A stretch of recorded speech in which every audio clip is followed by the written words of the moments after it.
Bienvenue dans l'émission Kangoka. Mon nom est Chris Ndikumana. Nous sommes lundi. Je salue toutes les personnes qui prient pour nous. Nous sommes fortement encouragés au sein de l'équipe Kangoka quand nous voyons la façon dont certains se donnent pour soutenir cette œuvre dans la prière. Je remercie toutes les personnes qui prient pour nous. Même si vous ne voyez rien, sachez que la prière est d'une grande efficacité grâce à vos prières. Je vous demande souvent de prier pour l'équipe Kangoka, mais également de prier pour les partenaires de Kangoka, car il ne pourrait pas y avoir cette émission sans les partenaires. C'est grâce à eux que nous vous donnons l'émission tous les jours. Beaucoup m'ont déjà témoigné que la devise de Kangoka a complètement changé leur vie. Pour les nouveaux dans cette émission, le mot Kangoka veut dire réveillez-vous. C'est un mot kirundi. C'est bien de suivre la parole de Dieu, mais il faut aussi avoir une bonne vision de la vie. Il faut savoir où vous allez. Tous ceux qui ont essayé d'appliquer cette devise de Kangoka ont vu leur vie transformée. Voici la devise de Kangoka. Premièrement, on doit accepter la volonté de Dieu, même si elle est différente de la nôtre. Si vous y parvenez, vous pourrez alors prier tous les jours. Lorsque vous priez tous les jours, vous obtenez une autre force et c'est ce qui vous permettra de ne pas vous lamenter. Vous commencerez à louer Dieu dans toutes les circonstances. Aujourd'hui, j'aimerais parler sur le premier point de la devise qui est d'accepter la volonté de Dieu, même si elle est différente de la nôtre. Nous allons lire une parole que plusieurs d'entre vous connaissent sûrement. C'est dans Romains 8, verset 28. Il est écrit, nous savons du reste que toute chose concourt au bien de ceux qui aiment Dieu, de ceux qui sont appelés selon son dessein. Cela veut dire qu'il y a des choses que Dieu laisse exprès dans votre vie, même si cela ne vous fait pas plaisir. Lorsque vous avez déjà accepté la volonté de Dieu, il vous est facile de commencer la journée en confiant tout à Dieu et de lui dire que vous êtes prêt à le suivre partout où vous irez. Ce qui fait que souvent nous nous lamentons, c'est parce que nous avons nos propres préférences, nous avons nos propres désirs. Si cela ne se passe pas ainsi, nous sommes déçus. Nous avons prié afin que Dieu accomplisse dans notre vie ce qui est conforme à sa volonté. Souvent nous désirons des choses qui sont contraires à la volonté de Dieu, des choses qui viennent de notre nature charnelle, mais lorsque vous aurez compris ce verset, tout ce qui ne va pas bien se passer comme vous le désirez, vous rendrez grâce. Vous ne vous lamenterez pas, vous ne haïrez plus les gens parce que vous pensez qu'ils sont responsables du fait que vous avez échoué. Vous saurez désormais que personne ne peut empêcher votre bénédiction de vous parvenir. Vous serez enraciné en Christ. Je le répète, si vous êtes enraciné en Christ et que vous marchez dans sa parole, ce que Dieu voudra vous donner selon sa volonté,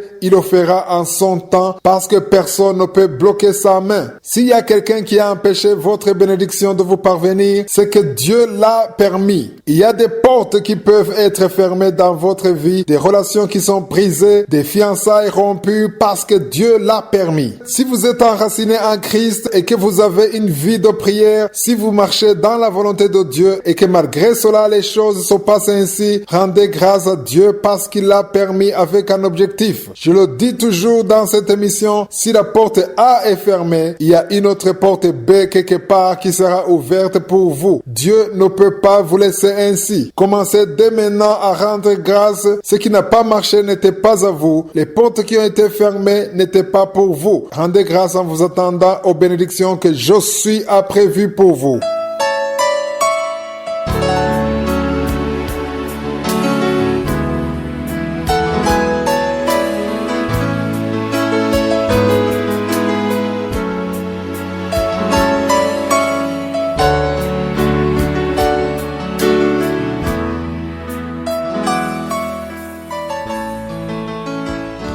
Nous sommes dans la deuxième partie de cette émission. Aujourd'hui, nous allons commencer un nouvel enseignement que je vais appeler « Bénissons Josué ». Nous sommes habitués à aller devant Dieu pour être bénis. Nous aimons dire aux gens que Dieu les bénisse. Chaque fois que nous allons devant Dieu, nous nous attendons à ce que Dieu nous bénisse. Et c'est vrai parce que dans sa nature, Dieu aime bénir ses enfants. Il y a une nouvelle chose que nous allons apprendre dans cette émission et cela conformément à la parole de Dieu. Nous verrons que nous aussi, nous avons quelque chose à donner à Dieu en le bénissant. Dieu veut nous bénir et il continuera à le faire. Mais nous devons nous aussi apprendre à le bénir. Lorsque j'ai commencé à parler dans cette émission de la façon dont nous devons apprendre à bénir l'Éternel, beaucoup ne le comprenaient pas. Nous verrons que la parole de Dieu en parle, que ce soit dans l'Ancien ou dans le Nouveau Testament. Nous verrons que nous devons apprendre à bénir l'Éternel. Nous verrons aussi que plus nous bénissons l'Éternel, plus il nous bénit. Comment pouvons-nous bénir l'Éternel? C'est ce que nous verrons au cours de cet enseignement. Cela prendra assez de temps. Comme je le dis souvent dans cette émission, il est important de noter les versets bibliques que nous lisons chaque fois. Pour commencer cet enseignement, j'aimerais qu'on lise dans Deutéronome chapitre 8 verset 10. Le long de tout le chapitre 8, l'Éternel parle à Israël du pays qu'il avait promis, un pays où coule le lait et le miel, c'est-à-dire un pays où ils ne manqueront de rien. Avant d'arriver dans ce pays, ils ont dû traverser le désert, mais Dieu, durant tout ce parcours, il les a protégés, il leur a donné de quoi manger, il leur donnait de la manne tous les jours. Ils buvaient l'eau du rocher à tel point qu'ils ont passé 40 ans dans le désert sans que personne ne manque quoi que ce soit à manger et de quoi boire. Au deuxième et au troisième verset, Dieu commence à leur demander de ne jamais oublier tout le trajet qu'ils ont fait. Il est écrit, « Souviens-toi de tout le chemin que l'Éternel, ton Dieu, t'a fait faire pendant ces 40 années dans le désert afin de t'humilier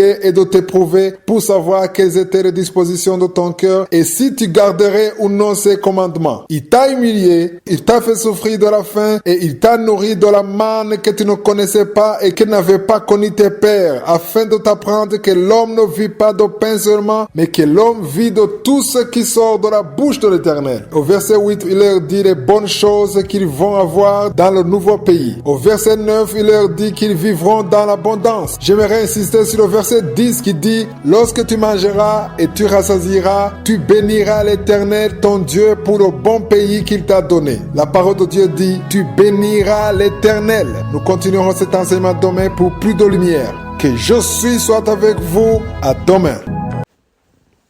Shalom mon frère, shalom ma soeur, toi qui écoutes ce message ce matin, sens-toi béni. Alors mon frère, ma soeur, le Dieu t'appelle ce matin en te parlant par la voix de son serviteur Christ Ndikumana à ne plus te lamenter, peu importe la situation dans laquelle tu te trouves, peu importe ce qui se passe dans ton foyer, dans ta vie financière, dans ta famille, avec tes enfants, avec ton époux, fais juste confiance en Dieu car Dieu, notre Père, est amour. Et s'il a tant aimé, s'il a donné son Fils en sacrifice, Jésus-Christ, qu'il a tant aimé pour nous sauver, alors tu penses qu'il t'abandonnera? Mon frère, ma soeur, je ne crois pas que Jésus t'abandonnera.